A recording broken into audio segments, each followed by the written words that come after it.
Boa noite. Boa noite. Uma vez mais estamos aqui, iniciando esse Evangelho no Lar, com amor, com carinho,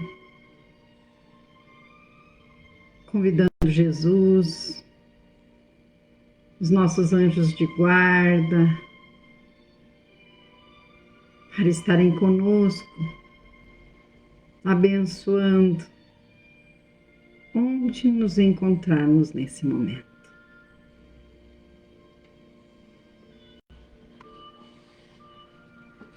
Vamos, leitura de hoje, para quem gosta de nos acompanhar, será do capítulo 8, item 11 do Evangelho, que fala escândalos. Se tua mão é motivo de escândalo, corta. Meio agressivo, não é? Parece. Então, nós trouxemos uma leitura para a gente iniciar do livro Vivendo o Evangelho, uma psicografia de Antônio Baduy Filho, pelo espírito André Luiz, um espírito já bem conhecido nosso, não é? Então vamos, são 19 horas em ponto, como sempre fazemos, vamos elevar o nosso pensamento ao Mestre Jesus, pedindo as bênçãos que sejam derramadas, copiosas bênçãos sobre todos nós, teus irmãos menores, Mestre amado, aliviando as dores, apaziguando aqueles ambientes que estão em conflitos, em desarmonia, que a tua paz se faça nesses ambientes, Mestre amado. E onde houver a dor, o sofrimento, que os teus bálsamos, curadores, aliviadores, cheguem a cada irmão. Ilumina nossa mente, nosso coração e nosso caminho, nos fortalecendo, Mestre amado, nos momentos difíceis, nos momentos de aflição. Ampara-nos e abençoa-nos hoje e sempre. E queremos te convidar a ficar conosco, bem como os nossos anjos de guarda, que nos acompanhem, nos protegendo e abençoando em mais este Evangelho. Que assim seja. Então, como falávamos, trouxemos hoje a leitura desse livro que corresponde ao item 11 do capítulo 8, que diz assim, porque lá o Evangelho fala dos escândalos, e aqui nessa mensagem 102 fala dos ramos perturbadores, e nos diz André Luiz: mágoa, lascívia, vingança, inveja, ódio, orgulho, egoísmo, melindre, mesquinhez, leviandade, mentira, comodismo, irritação, agressividade, indiferença, esperteza, desonestidade, prepotência, rancor, vaidade. Nenhuma destas situações constitui escândalo na acepção comum da palavra. Entretanto, no sentido do Evangelho, são ramos perturbadores na árvore do espírito, cuja única solução, sem margem de dúvida, é a tesoura do esforço e a poda da renovação. Então, o que nós precisamos fazer? Ainda somos pequenos e precisamos fazer umas podas em nós. E sabemos disso, mas vamos em frente, pouco a pouco. A natureza não dá saltos. E diz assim, no item 11 do capítulo 8. Ai do mundo por causa de escândalos, pois é necessário que haja escândalos, mas infeliz do homem pelo qual o escândalo acontece. Se alguém escandalizar um desses pequenos que acreditam em mim, seria melhor que o pendurassem pelo pescoço a um desses mós girados por asnos e que se o atirasse ao fundo do mar. Então, imagina. Não desprezeis nenhum desses pequenos. Eu vos declaro que no céu seus anjos veem sem cessar a face de meu Pai, que lá está. Pois o Filho do Homem veio salvar o que estava perdido. Se tua mão ou teu pé é motivo de escândalo, corta-os e atira-os longe de ti. É melhor que entres na vida tendo só um pé ou uma mão, que ter 2 deles e ser atirado ao fogo eterno. E se teu olho é motivo de escândalo, arranca-o e atira-o longe de ti. É melhor que entres na vida tendo só um olho, a ter 2 e ser precipitado no fogo do inferno. Isso está lá em Mateus capítulo 18, versículos de 6 a 10. Então, para não ficarmos assim tão horrorizados com essas palavras pesadas, vamos ver o que nos esclarece o roteiro sistematizado. Qual o significado de escândalo abordado no texto? É todo procedimento contra a moral, é tudo que leva o homem à queda, o mau exemplo, princípios falsos, abusos de poder, etc. E disse Jesus, ai do mundo por causa dos escândalos, ou seja, infeliz é o mundo de hoje porque nele ainda impera o mal. E por que é necessário que venham os escândalos? Porque, estando em expiação na terra, os homens se punem a si mesmos pelo contato de seus vícios, cujas primeiras vítimas são eles próprios e cujos inconvenientes acabam por compreender. A providência divina se utiliza das nossas próprias imperfeições, decorrentes do mau uso de nosso livre-arbítrio, para fazer com que nos ajustemos às suas leis. Mas por que Jesus disse, ai do homem por quem vem o escândalo? Porque aquele que provoca o escândalo denota ser um espírito ainda imperfeito, carente de evolução, cujos atos maldosos de hoje refletirão amanhã sob a forma de duras provações reparadoras, necessárias para o seu ajustamento às leis divinas. Entre sofrer as repercussões do escândalo e dar-lhes causa, é preferível estar na primeira situação. Feliz, portanto, é aquele a quem o escândalo é dirigido, pois está saldando seus débitos para com a providência. E qual a razão de existir escândalos no mundo? A causa toda reside na imperfeição dos homens, que os torna propensos a praticar o mal. O mundo só é mau em razão da maldade daqueles que o habitam. Estando a causa nos homens, é necessário que estes se aperfeiçoem para que o mundo se torne melhor.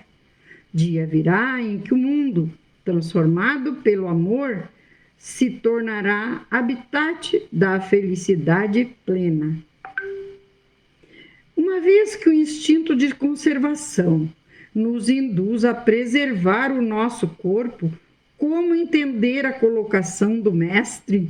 Aquilo que falamos, né? Que às vezes as palavras, se a gente não souber interpretar, vamos ficar horrorizados, né? Se o olho é motivo de escândalo, arranca o olho. Então é essa questão que se refere aqui.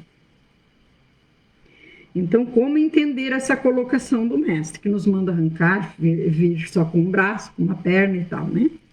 E diz assim: devemos entendê-la no sentido figurado, não levando ao pé da letra suas palavras. Significa que devemos destruir em nós tudo aquilo de mal que exista e que seja causa de escândalo.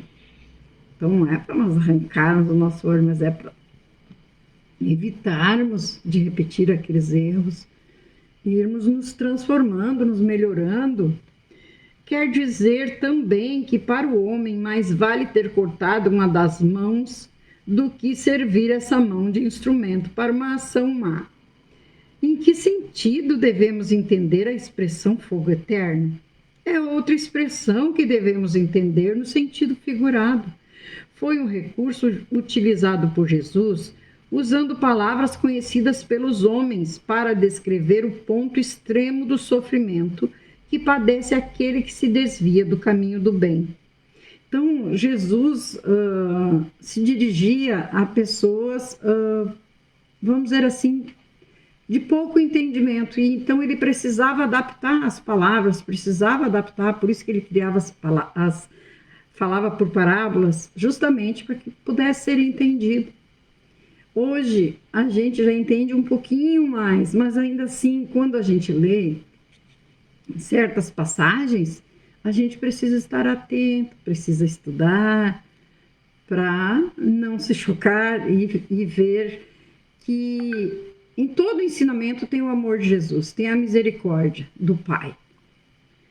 E aí diz assim,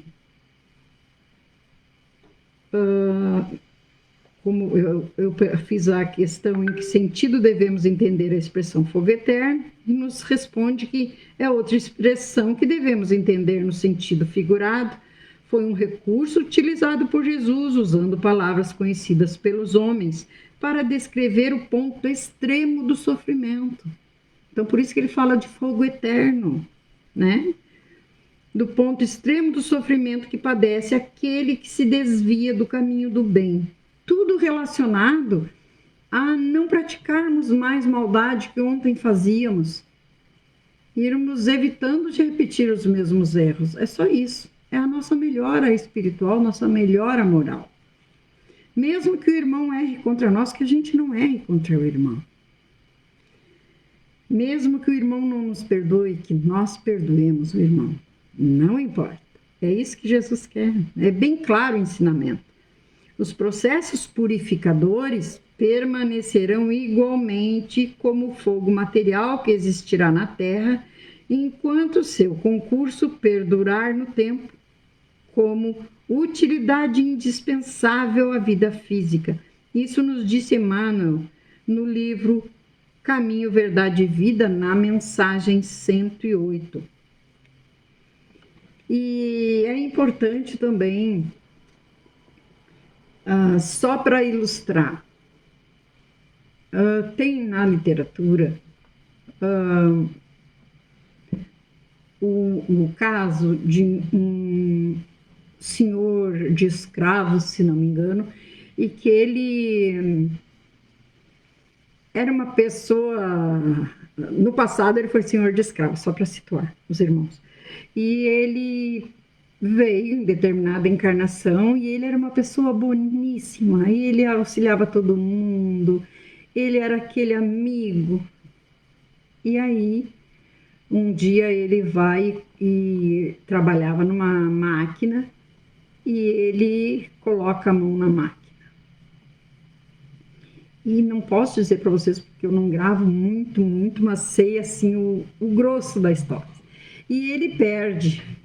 Eu não lembro se é a mão ou se é o dedo, mas creio que foi a mão. E então os amigos ficaram muito, muito revoltados com ele, com Deus, porque aquela pessoa tão boa, tão amiga, tão prestativa, como acontece uma coisa dessa, como Deus permite que aconteça uma coisa dessa. E ele mesmo estava triste, chateado, aborrecido com aquilo que tinha acontecido com ele. Então, ele ainda com a mão enfaixada, com a curativo, ele vai no centro espírita.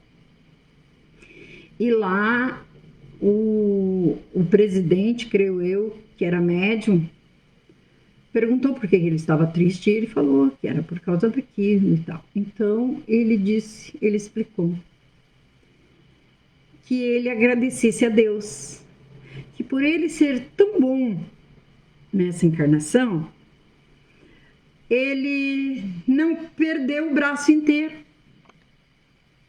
Porque ele tinha sido um senhor de escravos e quando aqueles operários lá estavam cansados, às vezes doentes, ele colocava o braço deles na máquina de moer e saía junto com o caldo da cana, saía lá. Então, ele mesmo escolheu como prova passar por aquilo que ele fez os outros passarem, de tanta maldade que ele tinha feito. Ele escolheu vir e também perder o braço numa máquina. E aí, como Deus é misericordioso, ele não perdeu o braço todo, porque ele tinha feito muita caridade, ele era bondoso com todos, então ele só perdeu, como eu digo para você, se eu não lembro se é a mão ou se é só o dedo, mas me parece que é a mão. Então ele não perdeu o braço, não foi o braço inteiro na máquina. Deu para entender? Então, quer dizer, ele fez os outros passarem e ele mesmo escolheu. Então, às vezes, nós mesmos pedimos essa prova. Então, quando a gente vê alguém assim, tem outro caso de uma pessoa que ele cometia o suicídio, e então ele foi escolhendo vir faltando pedaços, né? Porque ele se jogava da janela alta, ele cometia suicídio, ele vinha de novo, cometia de novo, e foi vindo sem certas partes do corpo para dificultar que ele chegasse no determinado ponto e ele quisesse novamente cometer o suicídio.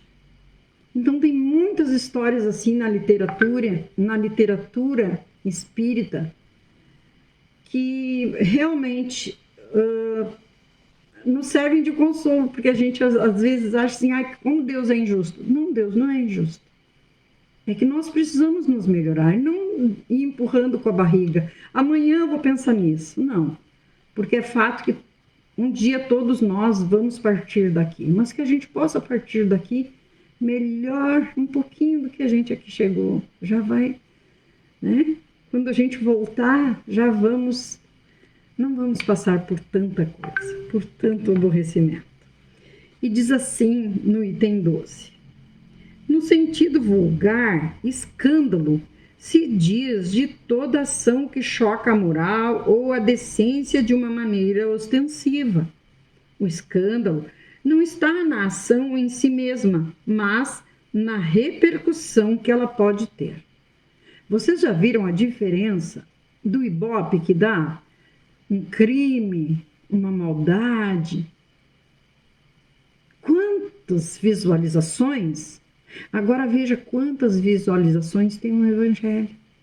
É simples, porque o escândalo, e é devido à nossa pequenez moral ainda, que acontece isso, que nos chama a atenção. Mais uma coisa para mudarmos em nós. A palavra escândalo implica sempre a ideia de certo fragor. Muitas pessoas contentam-se em evitar o escândalo, porque seu orgulho sofreria com ele e sua consideração ficaria diminuída entre os homens, desde que suas torpezas sejam ignoradas. Isso lhes basta, e sua consciência permanece em repouso. São, segundo as palavras de Jesus, sepulcros brancos exteriormente, mas cheios de podridão no interior, vasos limpos por fora, imundos por dentro. Ou seja, eu faço as maldades, as coisas feias, sujas, mas quietinha. Então é só por fora bonitinho, é o sepulcro, caiado, pintado por fora, mas sujo, podre por dentro. Isso que Jesus falava. No sentido evangélico, a acepção da palavra escândalo, tão frequentemente empregada, é muito mais geral. Por isso, em certos casos, não se compreende sua acepção. Escândalo não é somente o que ofende a consciência do outro, mas tudo o que é resultado de vícios e imperfeições dos homens. Toda má reação de indivíduo para indivíduo, com ou sem repercussão. Qualquer coisa que estiver fora das leis divinas, já está aí um escândalo. O escândalo, nesse caso, é resultado efetivo do mal moral. Por isso nos fala tanto na nossa reforma íntima, na nossa transformação. Vamos ver o que nos diz o roteiro sistematizado.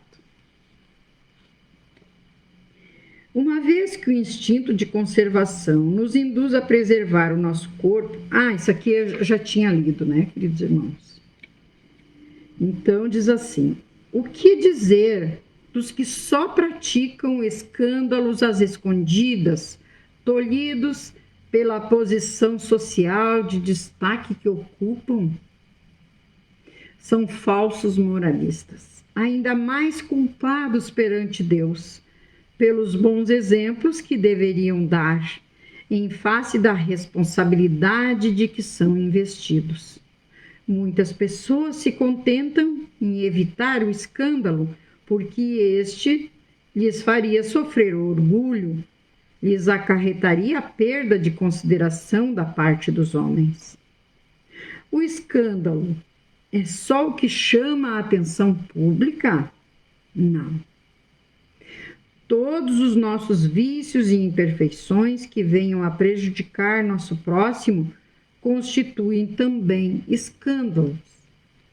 Já não é somente o que afeta a consciência de outrem, é tudo o que resulta dos vícios e das imperfeições humanas. Toda reação má de um indivíduo para o outro, com ou sem repercussão. Então, quando falamos mal dos nossos irmãos, quando tentamos denegrir tudo aquilo que André Luiz nos colocou ali, listou, vamos dizer assim, tudo isso se constitui escândalo. Então, tudo que eu estou fazendo de errado é escândalo. A gente não está habituado com essa expressão, né? Mas é assim. Por isso que diz que escândalo é todo procedimento contra a moral. É tudo que leva o homem à queda, o mau exemplo, princípios falsos, abuso, né? Abuso de poder. Então, não é só aquilo que afeta a consciência do outro, mas é tudo que resulta dos vícios e das imperfeições humanas. Então, por isso que Jesus condenava o escândalo. E quando Jesus disse que é preciso haver o escândalo no mundo, é porque a terra ainda é habitada por nós, criaturas imperfeitas, e é natural que venham esses escândalos. E nós acabamos aprendendo, sofremos, e com esse sofrimento nós aprendemos. Infelizmente, ainda aprendemos mais com a dor do que pelo amor. E tudo isso pela nossa pequenez. Então, nós sabemos também que essa é uma condição passageira da Terra, que já estamos melhorando pouco a pouco e vamos. Como disse Jesus, árvores más não dão bons frutos, então precisamos melhorar. Ir podando aqueles ramos perturbadores que falou André Luiz, irmos tirando de nós, extirpando, pouco a pouco. Se ontem falávamos alguma coisa que já nos demos conta que não vamos nos conectar com Jesus, hoje não vamos falar mais. Se não usamos de compreensão, de benevolência para com o nosso próximo, ontem, que hoje já mudemos um pouquinho. Vamos treinando e nós vamos conseguir. Então, e por que Deus permite o escândalo? Em respeito ao nosso livre-arbítrio e porque sabe que pelo sofrimento resultante de maus atos, a criatura se cansará e voltará ao caminho do bem. É assim que do mal Deus tira o bem e que os próprios homens utilizam as coisas más ou as escolhas. Então nós vamos aprendendo. E Deus, como um Pai que nos dá o livre-arbítrio, para que o mérito seja nosso com a nossa mudança, com a nossa melhoria íntima. O mal deixará de existir na Terra um dia? Sim, sim. O mal só existe na Terra devido às nossas imperfeições e deixará de existir, porém, quando todos nos melhorarmos ou, se não nos melhorarmos, seremos expurgados para mundos inferiores daqueles que se mantiverem refratários ao Evangelho. Então, nós vamos para mundos inferiores, isso já está previsto. O processo normal de evolução é através do amor. O sofrimento é apenas um recurso temporário decorrente do mau proceder dos homens. Então, é por isso que nós precisamos não só evitar o escândalo, mas tentar nos melhorar a cada dia um pouquinho, nos reformando, tentando nos melhorar, nos transformar. Ah, mas o irmão fez maldade. Entre ele e Deus. No nosso coração, vamos fazer germinar só o amor. Estamos encerrando mais um Evangelho no Lar. Lembrando que temos as irradiações diárias, temos o atendimento fraterno pelo Messenger. Então, que possamos, temos estudos durante a semana inteira, todo dia às 21 horas.